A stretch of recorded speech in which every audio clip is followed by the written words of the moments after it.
নমস্কার বন্ধুরা, শুভ দুপুর তোমাদের সবাইকে। আর বাড়িতে এসে আজকে গেস্ট, আবার অনেক বড় ছেলের বন্ধু আর কি। তো বুঝতেই পারছো, ছোট ছোট দুইজন আজকে খাবে। তার বাড়িতে গেস্ট আসলে আমরা তো একটু ভালো মন্দ রান্না করি, তাই না? তা আমিও কিন্তু সেই মতেই করেছি। তো বাচ্চাদের ভালো লাগার মতন কী কী রান্না করলাম, চলো তোমাদের সাথে আজকে সেটাই শেয়ার করব।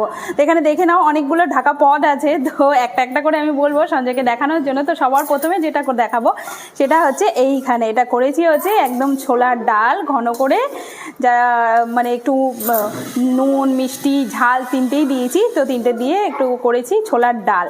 আর ছোলার ডালের সাথে যেটা করেছি সেটা হচ্ছে এইখানে, সেটা হচ্ছে গরম গরম বেগুনি।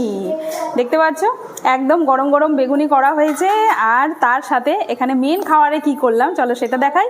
এখানে আছে হচ্ছে এই যে সুন্দর আমাদের প্রিয় খাবার ফ্রাইড রাইস, একদম বাঙালি স্টাইলের ফ্রাইড রাইস করেছি গরম গরম। তার সাথে করেছি এই যে এটা হচ্ছে আসল, সেটা হচ্ছে চিলি পনির।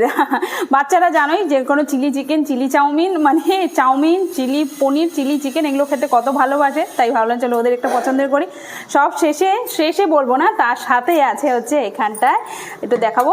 এই দেখো সুন্দর একটা স্যালাডের থালা, মানে প্লেট, যেটা নাকি যে কোনো অনুষ্ঠান বাড়িতে যেখানেই হোক না কেন একটু কেউ আসলে তখন আমরা করি। আর সব শেষে যেটা আছে সেটা হচ্ছে একদম গরম মানে গুড়ের রসগোল্লা।